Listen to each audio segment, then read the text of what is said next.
Hello, my name is Stephen Thomas, and I'd like to talk about the book of Job, found just before Psalms in the Bible.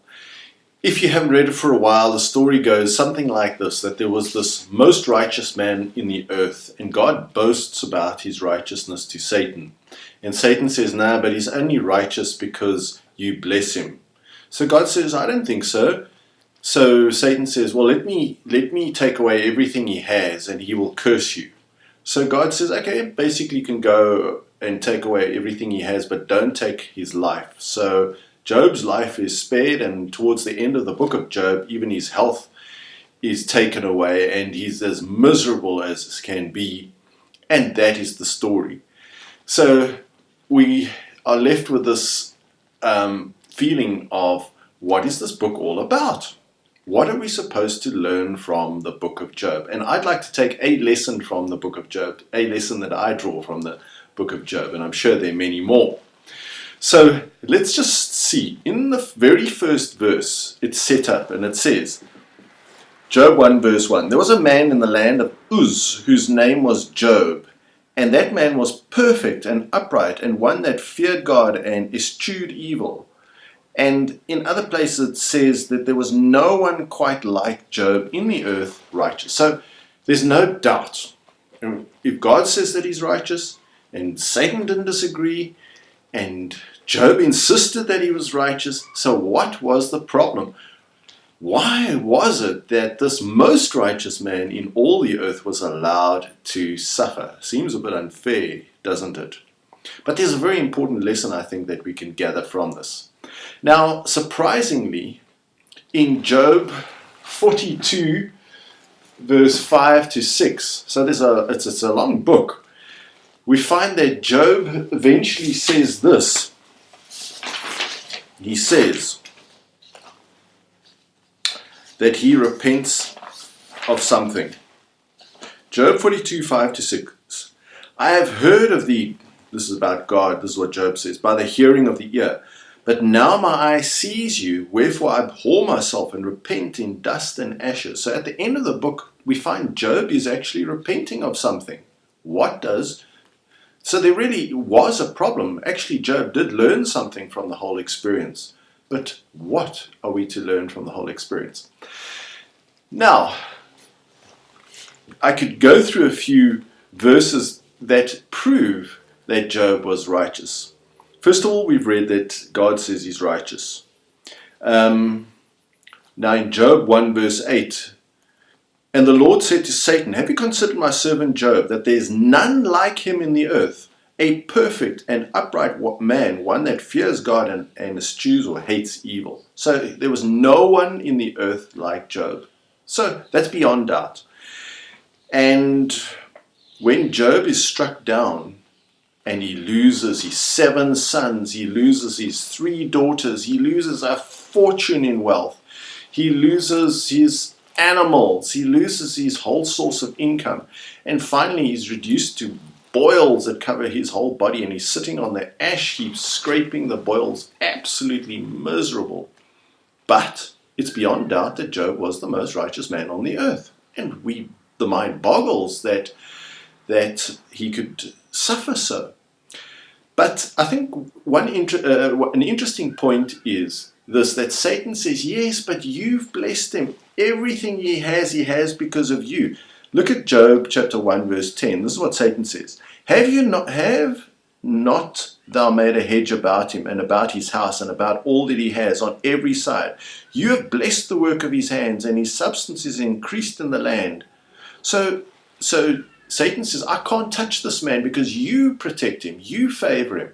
So can we see that God had blessed Job?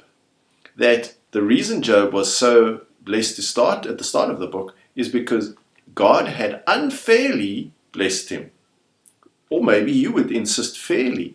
But I'm going to show you the principle that the wages of sin is death. But the wages of righteousness is not blessings and life. There's nowhere where it says you can earn blessings in life or even deserve blessings in life. And you'll find that I'm going to harp on this theme. Basically, it's this, that Job felt that he deserved a certain type of treatment. Now, he'd received this blessing for so long that he almost kind of felt entitled to the wonderful things that were happening to him in his life. And his life was pretty blessed.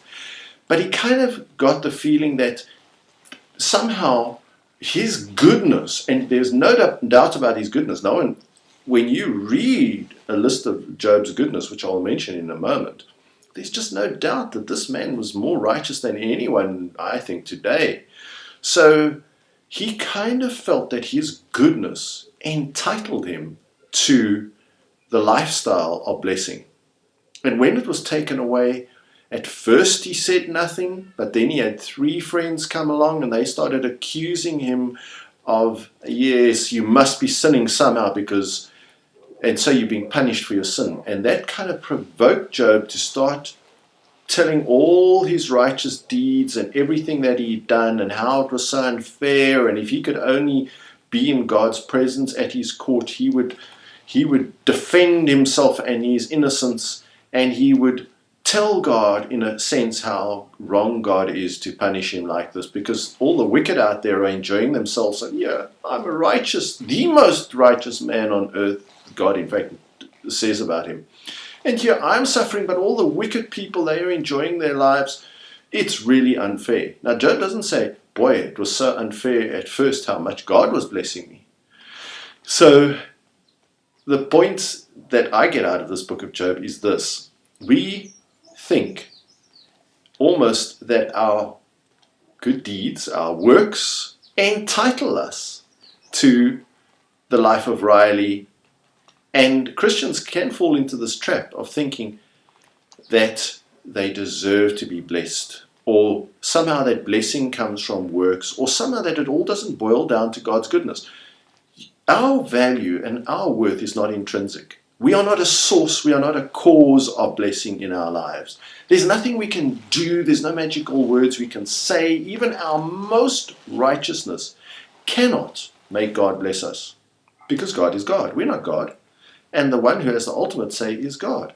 And he blesses who he wants to, and he curses who he wants to.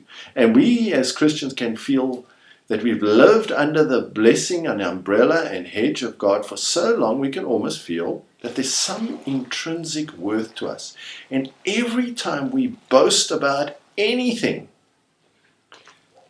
you're getting that sense of your intrinsic worth. And in fact, Job spends a lot of time boasting about the good deeds, and there's no doubt about it that even in this book, under the terrible circumstances, Job acts better than almost any of us would have. But Job still gets to feeling that I'm right and God's wrong to hurt me so. And how can that be? How can God be wrong? So there was a 4th friend who came along and kind of set the record straight that, who are you to say what God must do? And how dare you say that God can be wrong? God blesses you, and God doesn't have to bless you, Job. He doesn't have to bless you, Christian. He doesn't have to bless anybody. So we must always we must see it as the goodness of God, not our own goodness, that is causing our blessings. But anyway, let's just have a quick look at some of the things that Job says. Let's take a look at Job 29, verse 13 onwards. Some of the good things that Job did. Job is here recalling all his good works. He says, the blessing of him that was ready to perish came upon me, and I caused the widow's heart to sing for joy. I put on righteousness, and it clothed me. My judgment was as a robe and a diadem. So he was saying, I was almost clothed with righteousness. I was so righteous. I was eyes to the blind, and feet was I to the lame. Boy, this guy helped the blind. He helped the lame. He helped the widow. I was a father to the poor, and the cause which I knew not I searched out. He even looked for people to help. And I broke the jaws of the wicked and plucked the spoil out of his teeth. Then said I shall die in my nest, and I shall multiply my days as the sand. So he said, boy, I'm going to live a wonderful and comfortable and die a happy ending. So my root was spread out by the waters, and the dew lay all night upon my branches. So he compared himself like a tree that just flourished. My glory was fresh in me, and my bow was renewed in my hand. Unto me men gave ear and waited and kept silence at my counsel. After my words they spoke not again. So he's saying people listened to him avidly, and he was the final word on every subject. And he says here, if I laughed on them, they believed it not, and the light of my countenance was cast not down. So they were so happy when Job even smiled at them. I chose out their way and sat chief and dwelt as a king in the army, as one that comforts the mourners. This guy was fantastic. And then he says in Job 30 verse 25, did I not weep for him that was in trouble? Was not my soul grieved for the poor? This man really had a heart. Job 31 verse 1, I made a covenant with my eyes. Why then should I think upon a maid? He was even in his heart determined not to lust after women.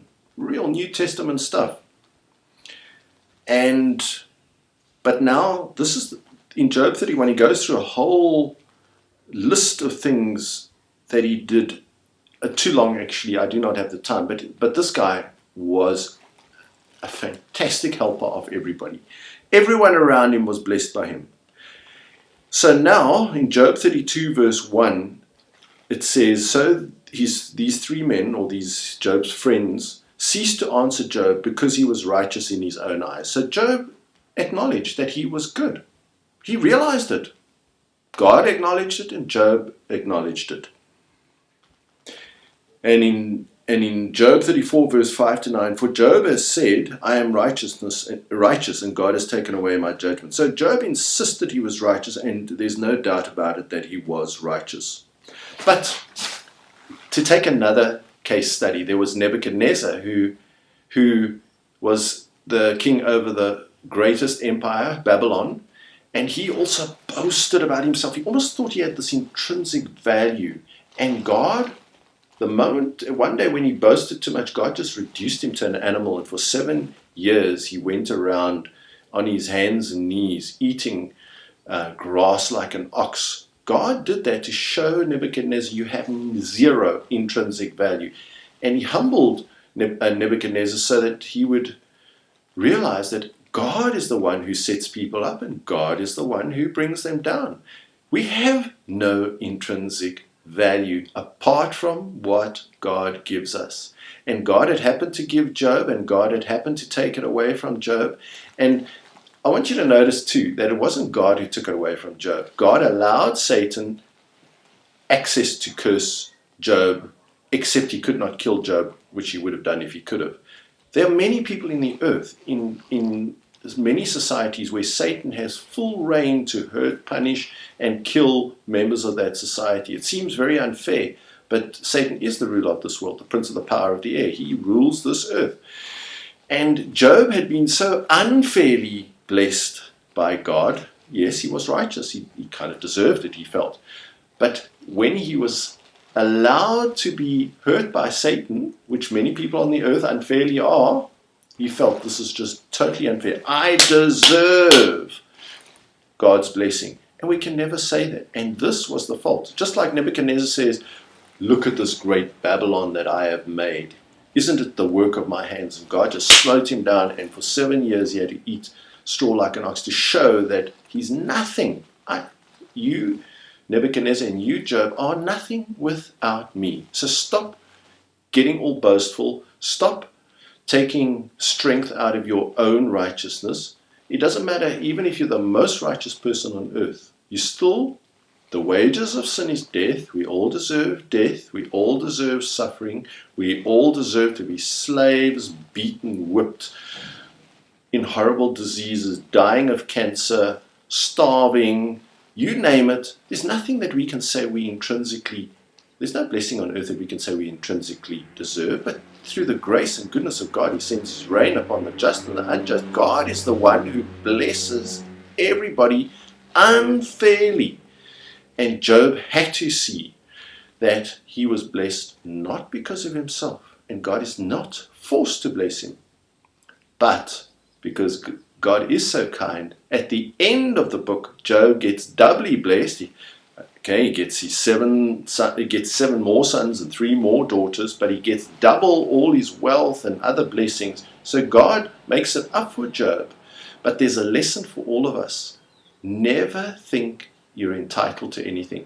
Forget this attitude of entitlement. You're not even entitled to eternal life. If you think you can work it out by works, forget it. It's the gift of God, and that is what is meant by grace. So Job is about rely on God and thank Him for His grace, no matter how good you are. Everything comes from Him. Nothing comes from us intrinsically.